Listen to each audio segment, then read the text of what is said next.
And good morning and welcome to Touch Base Daily. My name is Ron Foster and I'm touching base with you as I do every day.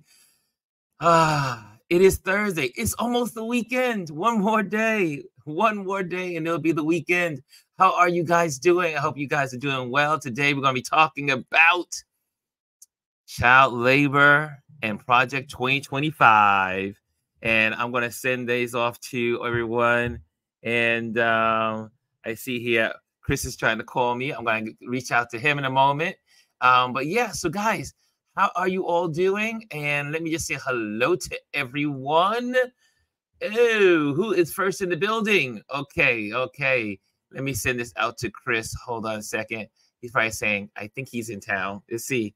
I forgot to send him his link here so he could come on because this is our Thursday together. So I'm sending that out to Chris right now.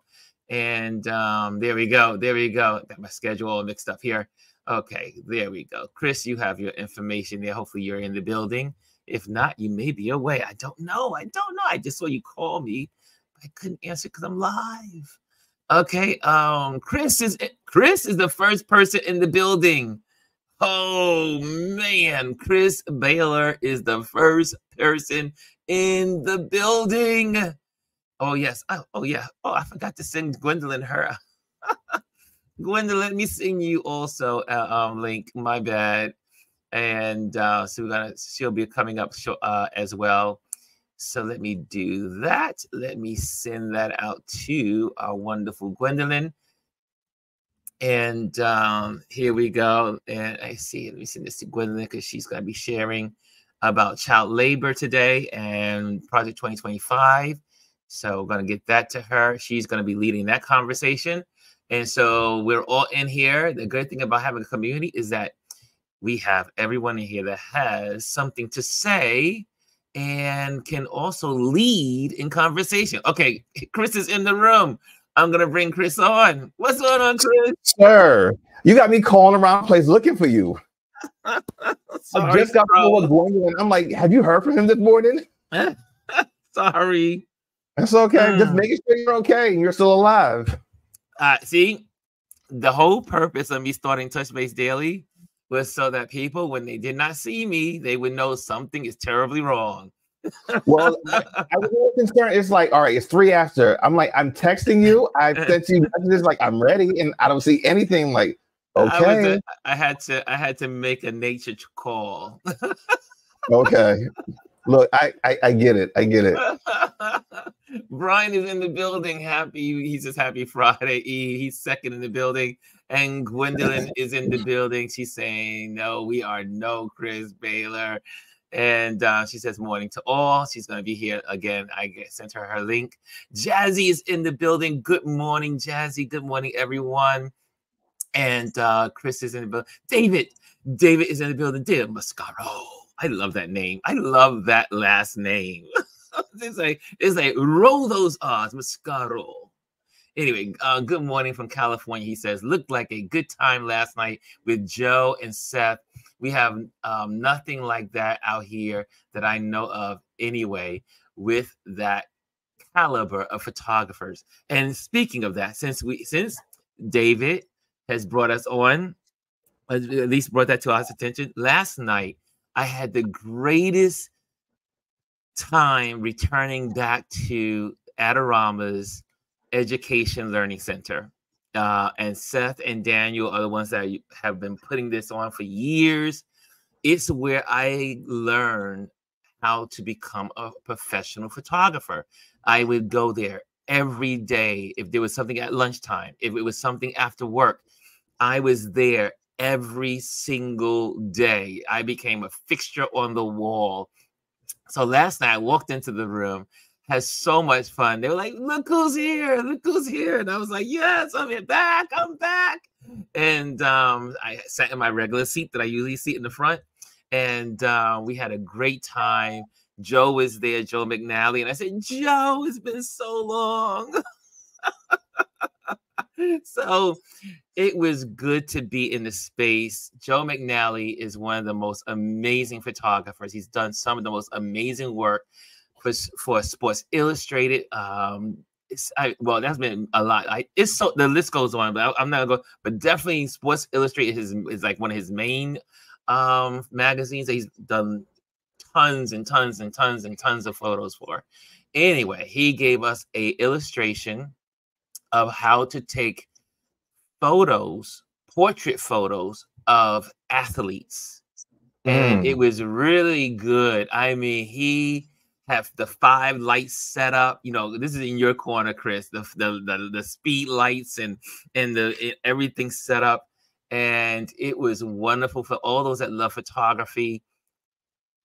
You must hang out at the Adorama space. They're really trying to promote it again since they redid the whole inside. They put new panels and painted and new lighting and everything. So is it still off to the right when you go in? It's still off to the right. Okay, same space, same space. And it still seats about probably, I would say, 50 people. Yeah. So, but it's a great space. Seth is amazing. I love my brother, Seth. Like I said, Seth is one of my mentors, and I still carry around one of the cameras I bought from him when I first started out. So it's just really good that yes, my Nikon D810 that I carry around with me.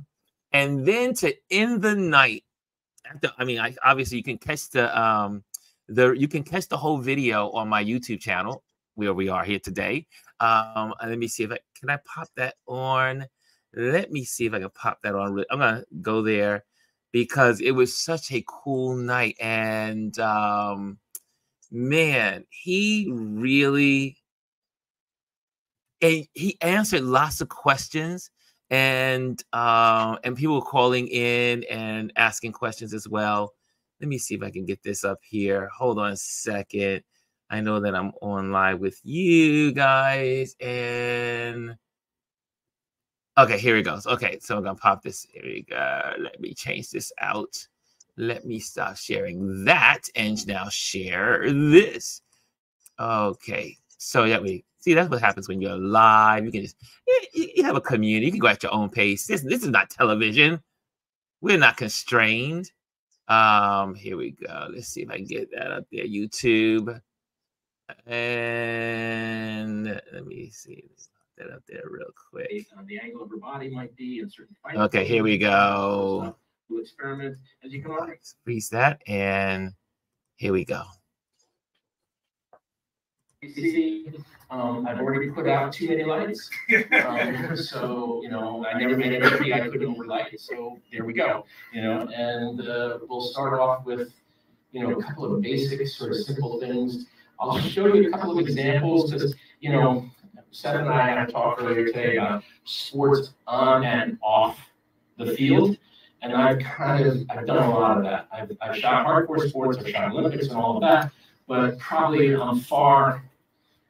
I guess I would have to be honest and say far more interested in the people behind the sporting effort, the obsession, the drive for excellence, and sort of illustrating that or illuminating that and talking about perhaps sports as a concept or maybe an interpretive look at what a certain sport and how an athlete engages with it. Pretty cool.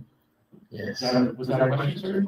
Oh, okay. And there you have it. So we had a great time, and it was absolutely a lot of fun. And then at the end, this is what I wanted to say. At the end of the night, it gave us wow. And I got my signed copy. That collection is getting big. My collection of signed copy books are just getting bigger and bigger. And it was great, especially coming from Joe. Like I said, when I first started my career as a photographer, Joe used to be at the Adorama space a lot. He used to come in probably once every other month or once a quarter. And I would pop in and learn and sit in the front row and ask all the questions like I did yesterday. Well, I just asked one question yesterday. But this is a great book. It's called The Real Deal, a great book.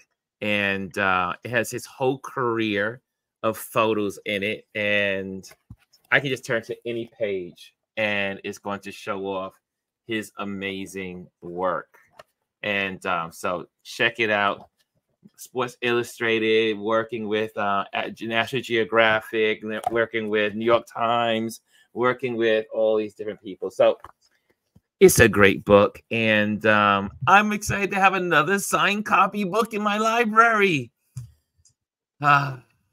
You know how we roll. Anyway, what do you guys? Oh, so now that I've talked about my day, my evening, that was my highlight of the week, obviously.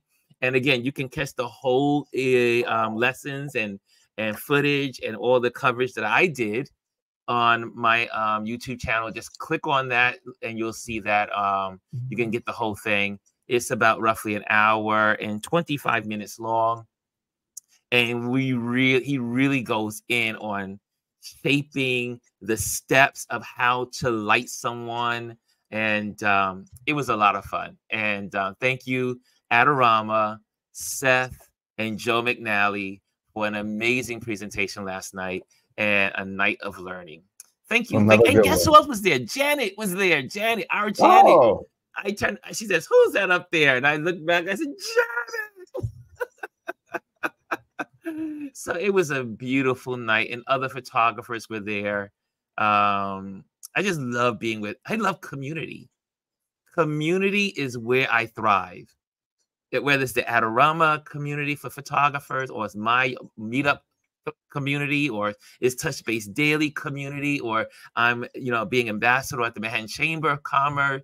I thrive in networking community circles where people build each other up. That's where I thrive. That's my space. That's my energy. Anyway. Nice. Chris, what's going on in your world? I'm sorry. I got so excited. I'm just on fire. No, it's okay. It's okay. I am finally home after basically a month of travel. I've been on the road for about a month now, and I'm so excited to just be home. This next week will be the first week that I'll be home for at least a week, which is kind of crazy to me. So I'm looking forward to just being back and having routine in the schedule, because it's been a little crazy. But I was in DC Monday, and I came back yesterday.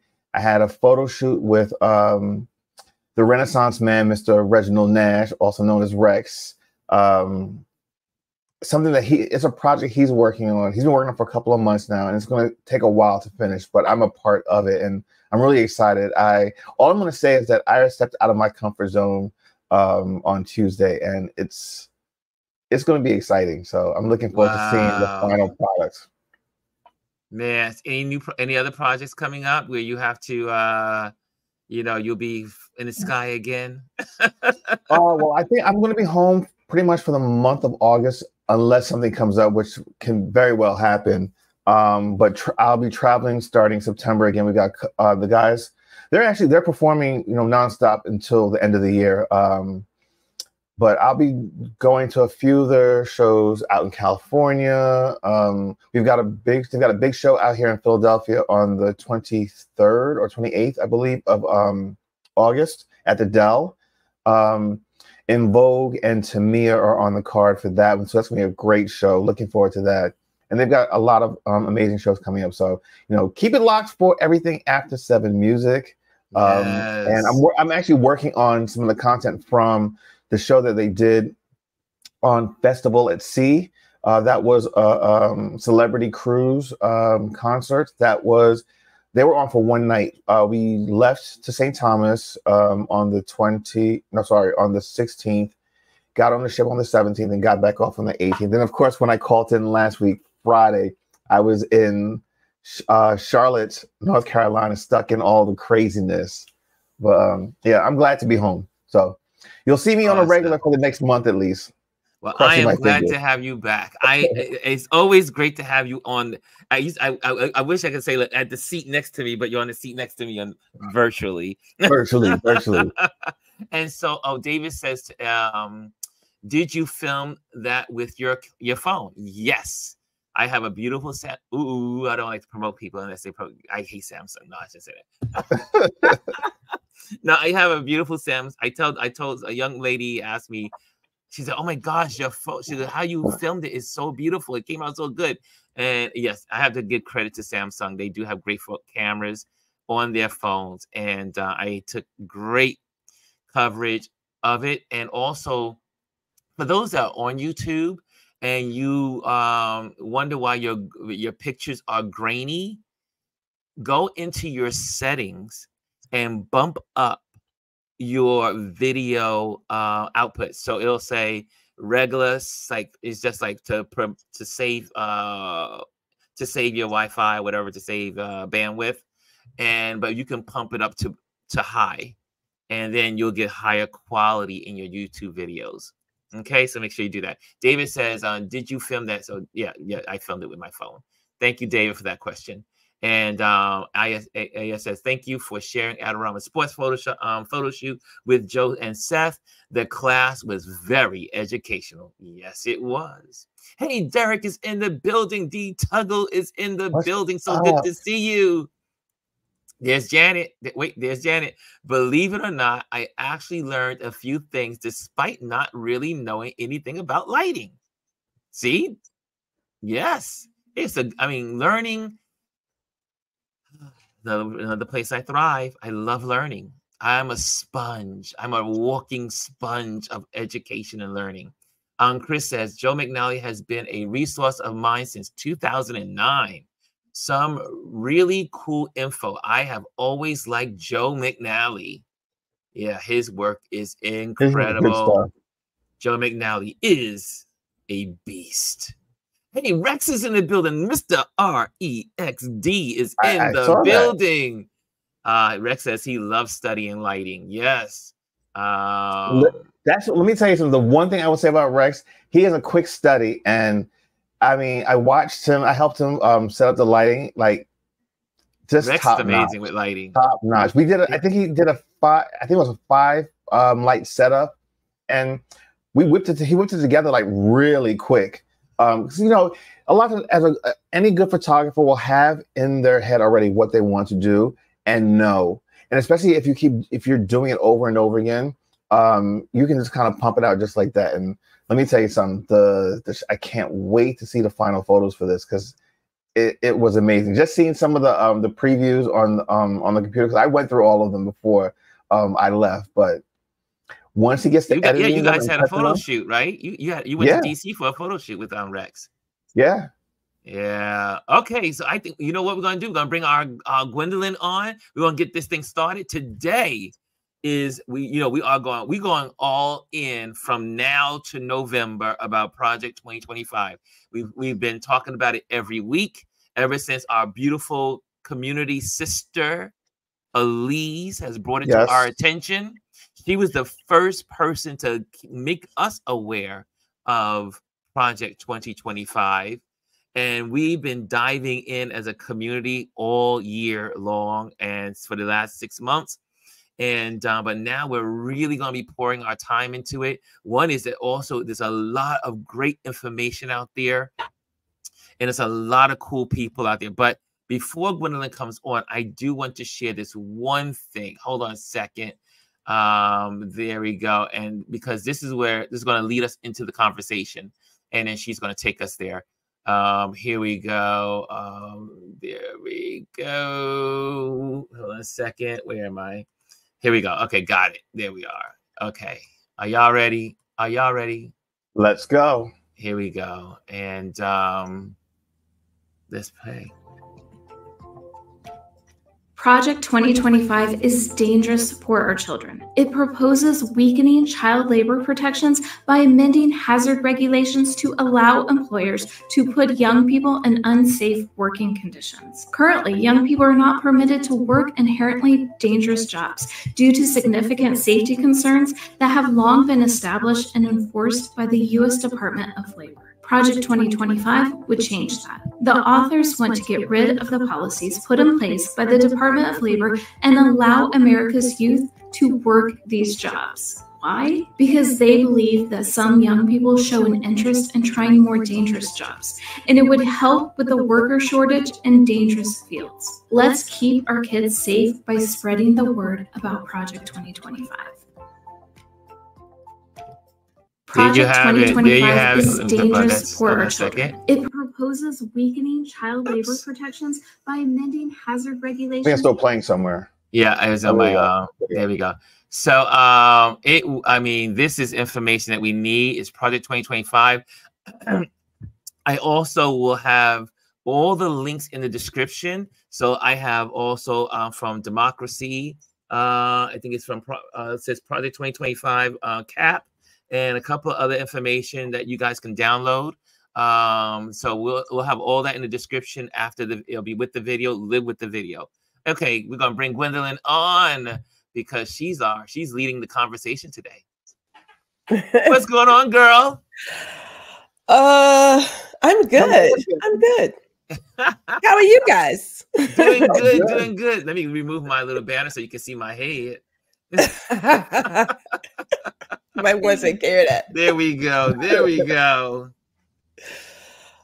You know, I do like how she brought up, because there is that section when they talk about labor and what have you, that young people may show interest in these hazardous jobs. Why are we stopping them from getting out there and working these hazardous jobs? It's like, seriously? But here's the deal. So there's two things happening. There is Project 2025 and their ideas, but there is also in states, keep in mind, there are state laws and federal laws, right? There are states, primarily red states, that have been rolling back and weakening child labor protection laws since like 2022, 2021. So this is, again, this is not one of those, hey, if we stop it, it's not there. This is already happening. And that's the part that a lot of us need to realize, that a lot of this is already happening and has been. So protect your kids, protect your kids. And if I may, kids only get to be kids one time. Like, I think to myself, I miss having the summer, 3 months of just like chilling. Y'all remember those days? You're like, oh, it's summertime. And you just like enjoyed yourself, and somebody cooked for you and cleaned for you, and you just went out and had fun. Those days don't last for a very long time. You know, they don't. We get like what? Vacation, like a week here, a week there, in between working. Like, being an adult, it has its pluses, but it's just like working and paying bills and dealing with like people all day. Being a kid is like where it's at. You got to enjoy that while you have it. And then it's gone. Or am I just being too nostalgic? No, you're absolutely right. This is, and all you want to do is be an adult when you're a kid. Yeah. You know, I mean, I spent many a summer with my grandmother and my cousins, and you know, kids need that time to do what kids do, figure out who they are, enjoy themselves, create friends, you know, get a little bit of emotional intelligence, like all that kind of stuff. But this rush to make kids an adult, we're going to call it what it is. It is exploitation. Now, we already know that adults are exploited in more ways than one, and we even sometimes exploit ourselves. So I want to make sure that sometimes we do things because we're like, well, it'll work out for me, and probably not. So in my opinion, when they talk about we have a labor shortage, they don't say, well, I just don't want to pay people. Pay people. If you pay people, you wouldn't have a labor shortage. Right? Like that is in there, that you want people, you want grown adults to come in and work for you in 2024 at $12 an hour. That's ridiculous.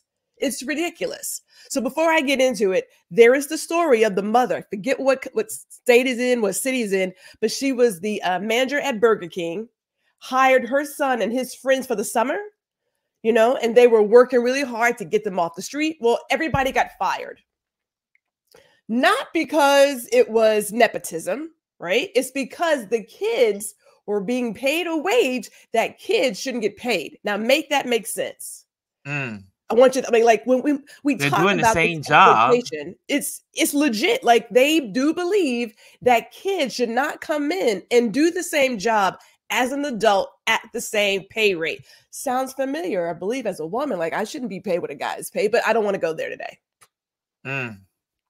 So we know that this is not just a fluke. It's been happening For a lot of businesses, it's written down that, hey, if you hire the 18-year-olds, they only get like $12 an hour. If you hire the adults, then we can go ahead and pay them the normal, whatever that is.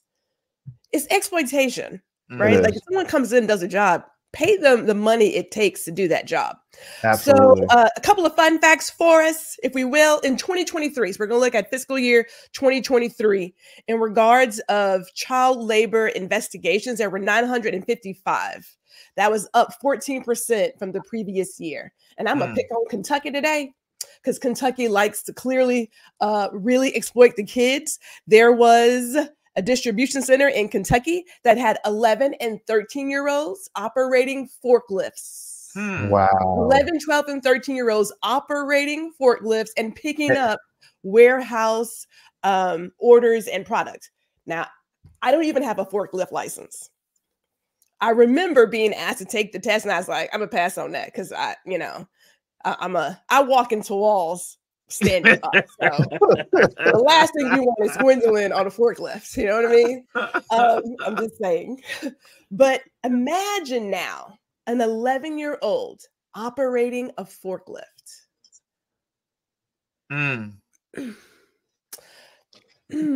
They don't even have driver's license, regular driver's license. By law, they can't have one. What would think that you could give a 13-year-old a dangerous piece of equipment to work in a dangerous environment? Yeah. Look what Elise said, though. I mean, not to interrupt, but Elise says, my granddaughter is only being paid $6.25 per hour, which less than half of the minimum wage in DC. Oh my! How old is she, Elise? That's awful. But this is what I'm talking about. These are the laws that are on the books that they want to take us back to. People will feel that it's okay to pay the child less because what? They're not as old. They're still doing the same work, but it gets better because in Kentucky there was a McDonald's. They had kids that were as young as 10 years old. Working the fryer, working the deep fryer up until 2 o'clock in the morning, and they weren't getting paid. Wow. Why do you have a child as young as 10 years old in the kitchen on a at deep 2 fryer? a.m.? And keep in mind, we're talking, they're working past the hours they're supposed to, but more importantly, they're not paying these kids. How are they getting away with that? Well, these are the ones that came to light. So imagine all the ones that have not come to light. These are the ones that people are aware of, that someone called in somewhere. And let's face it, most of these children, when people talk about it, and this is how they frame it, there's like, well, there's a labor shortage, and there are kids who want to help out their families. But we know, depending on where this child is located, they're going to end up in some really wonky spaces and doing things to the point where, you're working, but you're not getting paid for it. Or at some places we have found that children will eat, and then that money comes out of their paycheck, right? Even if they choose not to eat, that money still comes out of their paycheck. Now, as an adult, we would probably catch that early on. But how many kids are aware of their employee rights? I'm going to say very, very few. Because my grandson was in a spot, and it took everything to not get in my car. Oh, yeah. Drive up As a matter, this is how this came up, right? Was this part of this is how we ended up stumbling? It all seemed like it was working together, that this happened with your grandson, and then we were talking about it. It came across the news feed of what was going on in this state. It was like, we were like, well, we need to talk about this. The things that these people do, and he's a teenager, but again, when we talk about life experience, kids, they don't have what we have. And me being a previous manager, taking my employee law quiz every month, I'm fully aware of what's available and what's not available for me to do. And then working out in California, God bless them. I mean, Lord, that's it. But there have been so far 4 states this year that have rolled back child labor laws. We got Arkansas, Iowa, New Jersey, New Hampshire. Arkansas has, they've eliminated the need for a work permit, right? Because you would need it like at 16. So, yeah, I remember that. eliminate the need for a work permit. Now they say they have increased the employer penalties, but seriously, What does that mean? That means nothing, because if you don't know to report them, I mean, nothing's going to happen to them. It means nothing. And plus, that child, they probably want that job. They feel it's something that they can put money in their pocket. They're not going to report them, and they don't even understand the laws anyway. Not at all.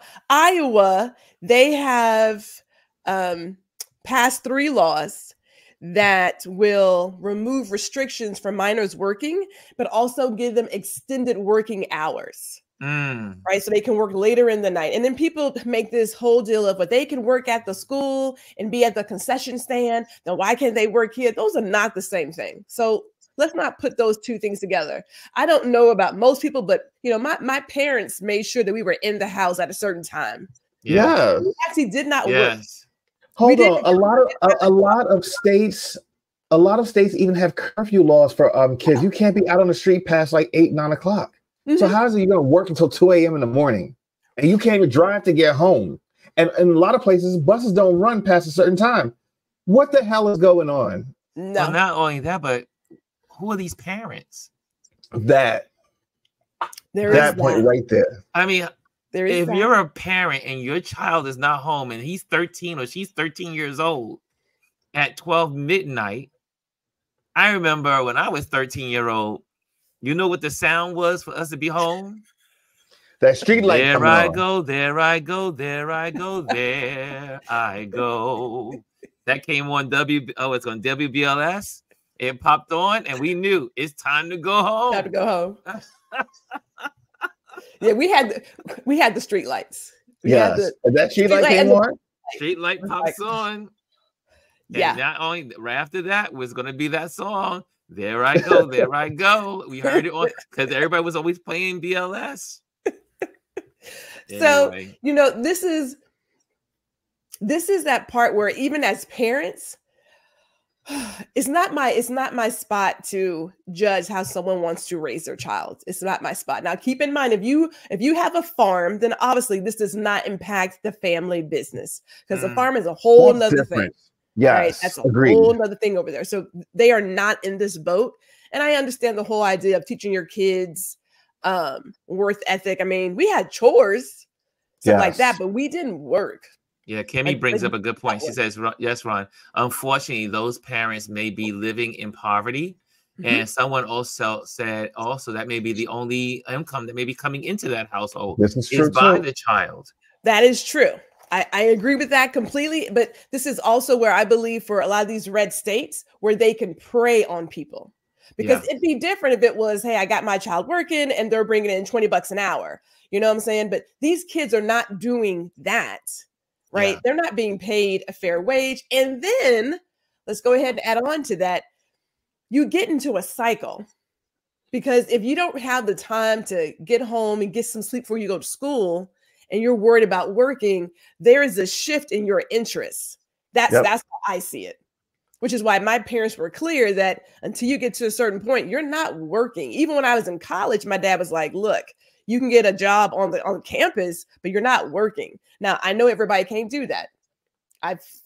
Trust me, I understand that's not what it is, but I did have 2 jobs on campus, right? So I worked on campus, but you also paid you would pay a regular wage. And you were paid a regular wage. you weren't paid half the wage.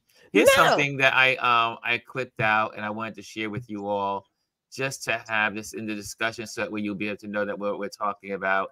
And this is something that is important. So please pass this information on.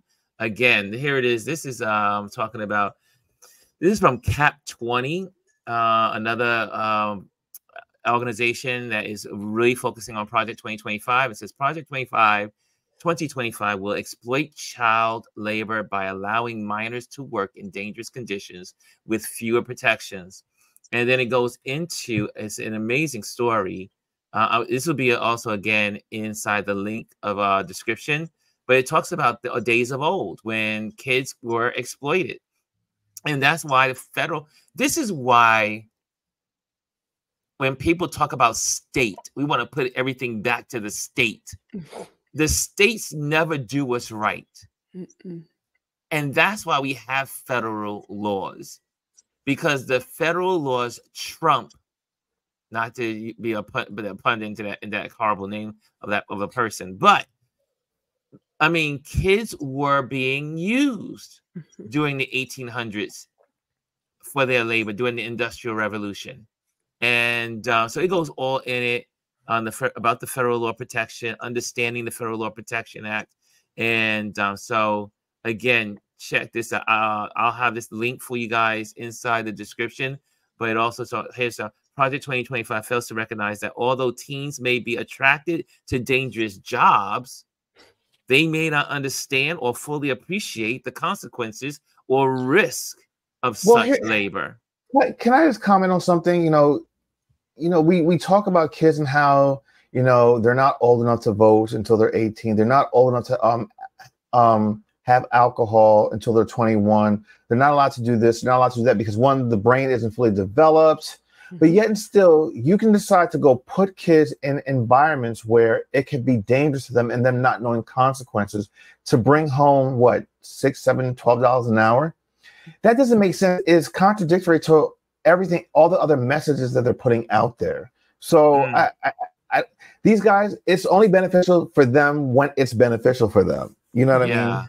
Here's another one. Here's another part for this article. Since 2019, there has been an 88% increase in cases where children were found to be employed in violation of child labor laws, according to the U.S. Department of Labor. Child labor enforcement, keeping your workers safe.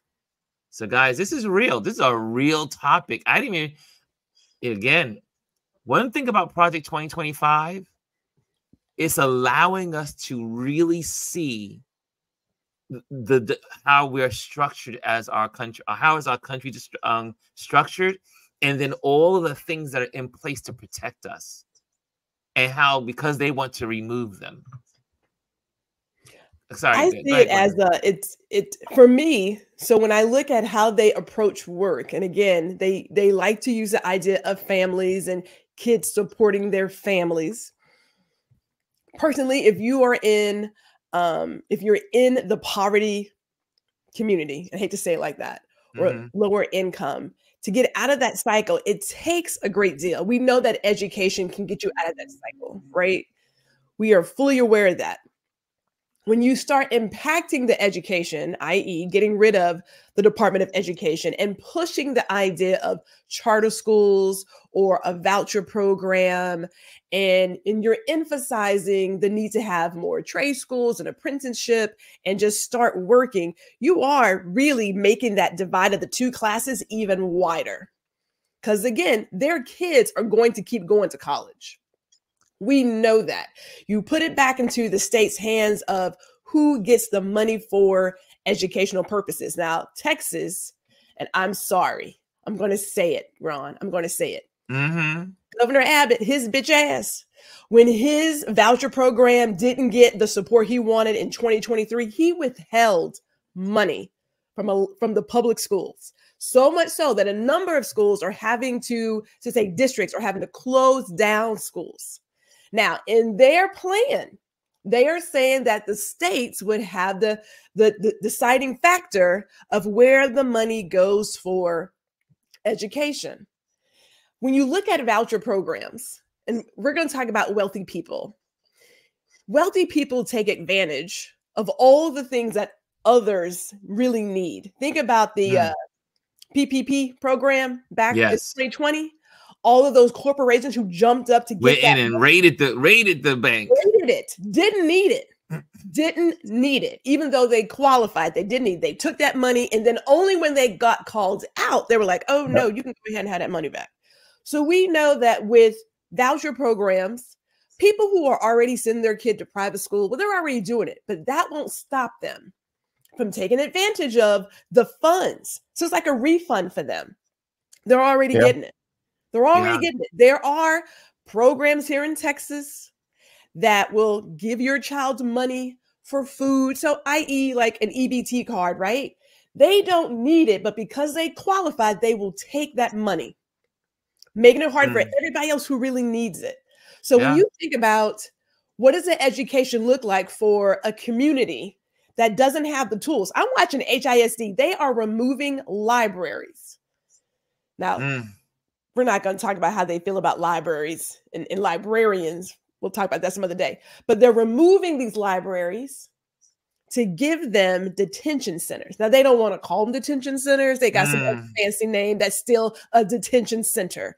So instead of putting the effort into the child and really working with this child, they are just creating more people to go from the school to the pipeline. You know, it's right into prison because that's how they're setting it up. Like, I'm not going to try to work with you. So they frame it as you should have a choice. Parents should have a choice in where they send their school. And from what I have seen, there's not a lot of checks and balances for these charter schools or these private schools. These are people who are doing stuff. You assume your child is getting the education that you have paid for if you can pay for it. So what if you can't? And the funding is not in your community. That's right. Right? What happens then? Do the kids who look like myself and look like others, those who have special needs, do they get left behind? What does that lead to? There's a reason why we had to do all this to begin with. There's a reason why. Because it was already there. But their idea of really focusing on trade, apprenticeship, getting kids to work earlier, they don't have to say it, but in my opinion, the way that I read it, it is going to impact those who are lower income. Always. They make it sound as if you should do it to help your family, because that's a family value. Yeah. You should be working to bring money in. But we don't have a living wage for adults. Exactly. And see, that was my point. If we had living wages for adults, children wouldn't have to go out and work. That point. I mean, if you had parents that could go to work with one job and make enough money with that one job, they wouldn't have to take two jobs, or they wouldn't have to say, hey, we need you to take up the slack because mommy's not making enough money or daddy's not making enough money. Well, both parents may not be making enough money. I mean, if people were making a living, I still go, now what is it, $15 an hour? Is it $15 an hour now? I don't know. It depends. I believe it depends on the state where you're at. On the state. I know in New York it's $15.50, or I know some places have even $17 an hour, and some are even moving towards $20. But even I look at $20 an hour, and you look at inflation and what has happened and where people are today. I mean, interest rates, everything is going up. Yes. I mean, that little increase that people got, it's not making ends meet. So the key to all of this is giving adults a living wage or wages that are better than just basic living wages. Listen, you know what that take care of their families. That low increase was the taxes that they were going to take from you. Yeah, that's what that was. Pretty much it. That's all it was. And they're still going to take the taxes because now you make more money. Now they're going to take more taxes. Absolutely. That's all. Any questions out there? Gwendolyn, do you have any more that you wanted to share, or should we open it up to the audience and the community? You can definitely open up to the audience like that. That's perfectly fine. I mean, I'm sitting here, I'm looking at, again, when you talk about states having the control over where funding goes, what the curriculum looks like. We have seen in Florida and some other places how they are removing African-American studies. So it's bigger than just, let's give them a place to work. So we'll snatch them out early. Let's reduce the funding for their community, but then also let's really craft the story that is told. That book banning thing, it is beyond, right? The idea that you are literally coming after librarians, calling it that it's like a third, like a Class C felony. Like that's insane. Houston, again, removing libraries. How do you not They're want not the only ones. to read? Yeah, it's happening in Florida. It's happening. But you know what's interesting, just to throw in, is that we all know, for those that study labor and economics around the globe, countries that do not have, let me step back. What makes America great is our immigration system. Even though it's flawed, even though there's problems with it, The reason America continues to grow economically is because of the people that keep coming to our country. As our population age, we need more people.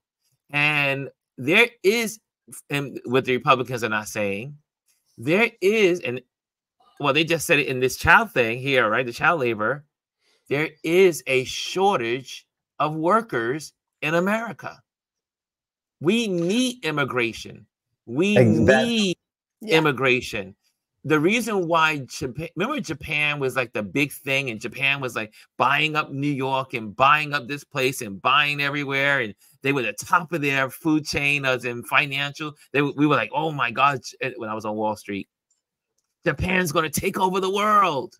The yen was everything. Everybody was worried about the yen, which is the money, the currency. Guess what happened to Japan? They went through what's called a 10-year flatline. Why? Because they don't have immigration. They don't have new people coming in. They weren't having children. And then now there was no one to take care of the society. And it's like that all over. What's happening right now in China. China is most people are like, oh my gosh, China's going to take over the world. But we are doing way better than China. One is because of we have influx. We have new people coming in, new energy, new ideas, scientists, workers, working the farms. Because guess what? Americans, they don't want to work the farms. No. And that's why we have these amazing immigrants that come in, and they come from all of these amazing countries. Their countries are flawed or going through political unrest or famine because of American policies in the past. And they're coming here to find employment, to find a place to grow our country, our economy. What makes our economy great is immigration. And so you don't, but again, they want to close the door. They want to build walls and close people out, but put our children to work. Yeah, it's like everything else, right? You want to move things back for women. You want to move things back for kids. And if you're not a white Christian heterosexual male, then yeah, we're not talking about you. And it is a con when you write things and say family should have choice, parents should have choice, and you know that person is struggling. There is a higher chance of you doing things that you believe is best for the family that puts your child and your family at risk, that keeps them in that cycle. Now, Miss Elise was asking if the Houston Independent School District is under state. Yes, it is. They took it over. Houston is very Democratic. It is very, very blue. And they fought for years to keep them out. They found a way to get in, and they are tearing down everything. I have my kids, my babies are in that district. So I keep my eye on what's happening there. And then also what's happening out in Florida, because my babies are there too. So you find yourself saying, well, this could be helpful for my family. And then they get in the cycle of working and working and working. And education is how you get out of that poverty cycle. That's right. It may take a while, but it's the one way to get out of it. And if you take that away, what does that create? It creates this larger divide in our society. Now, J.D. Vance made a comment about a ruling class or some BS like that.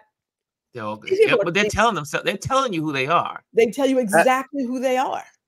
Exactly who they are. So it's not just a small thing. And it does go over like some of the test scores in terms of math and reading and comprehension. Former educator and tutor, we don't teach our kids to think anyway. So what do you expect? We train them to take tests, and that's about it. That does not truly evaluate reading and comprehension. It just doesn't. It's taking a test. A monkey could take this test and pass it, right?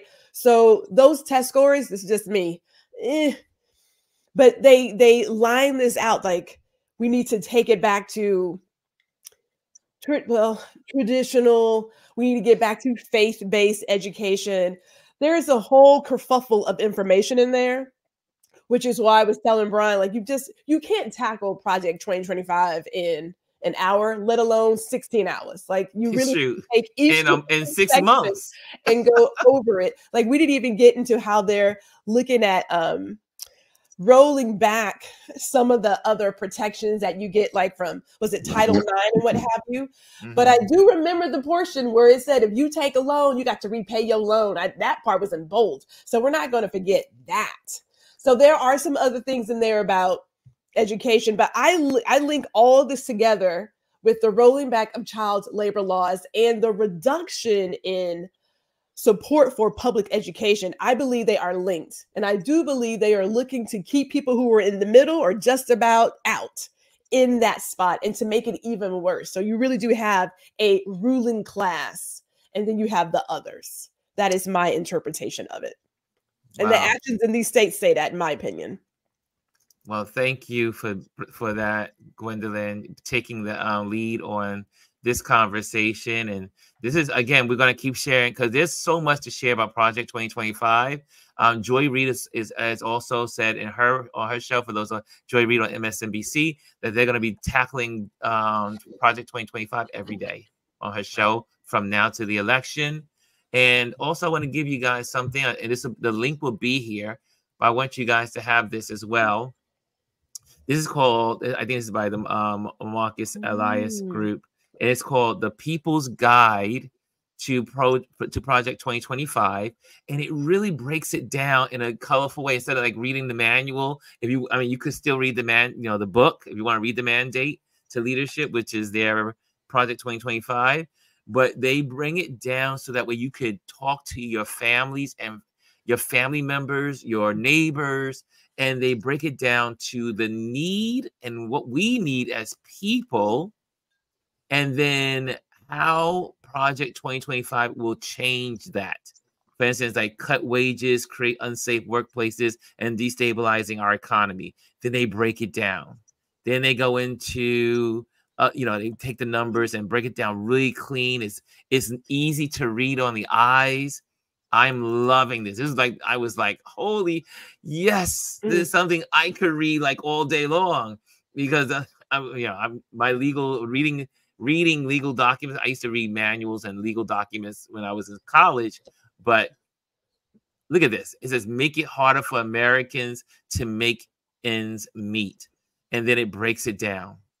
And then it breaks it down. Make sure to put that in the description when you post this. Oh, this definitely going to be in the description, this link. And then it goes, so it takes it piece by piece, color, pictures, laying it out, restrict reproductive rights and access to healthcare. And then it breaks it down. And it actually tells you where it is in Project 2025. Like it'll say paragraph 25 on page such and such. This is probably the most well done that I've come across. And so I'm going to definitely put the link so that way you guys can have this. And it'll be inside embedded in the description so that you can have it. And then also share this video with your friends so that people know. We need to keep spreading the information. The more we talk about it. Can you go back?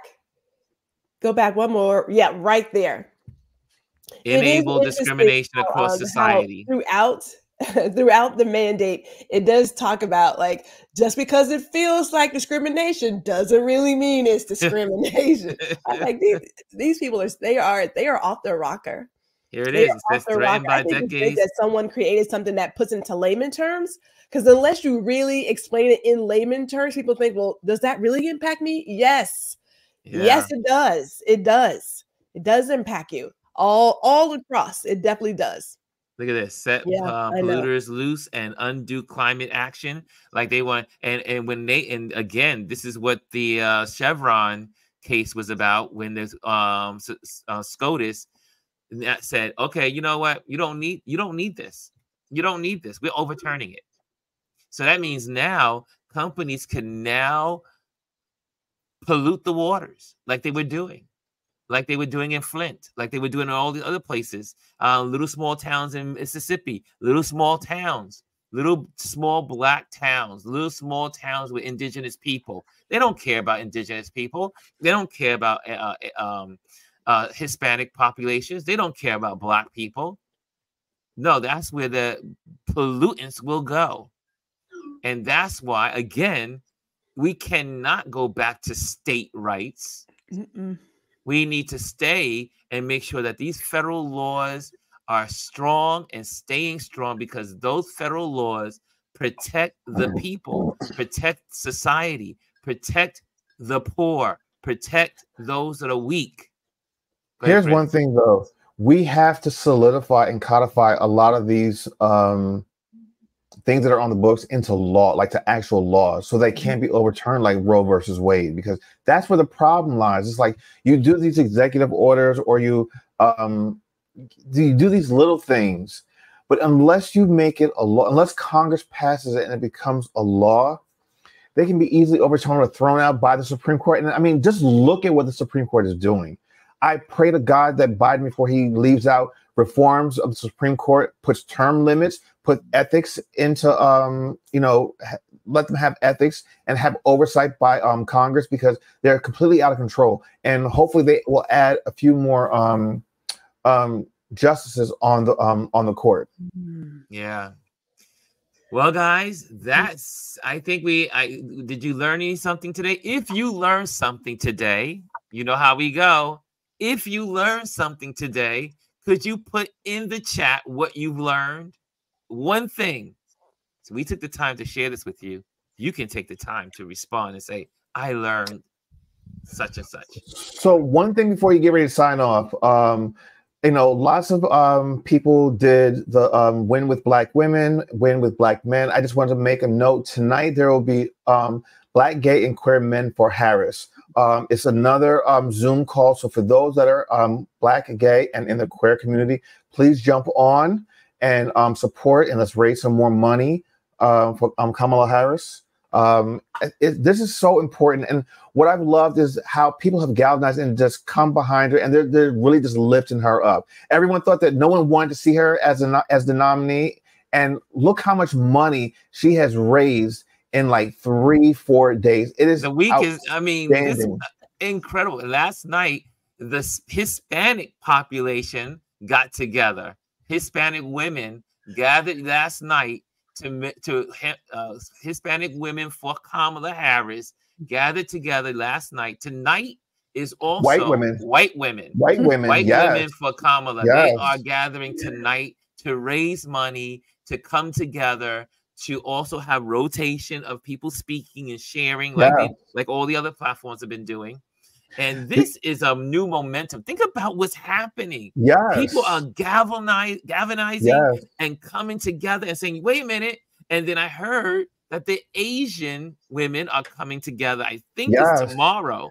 I think it's Sunday, I believe. Is it Sunday? So I think it's Sunday, because I remember reading that. Everyone says, you know what? We have our groups, but we, the people, can make the artists difference. Are supporting her.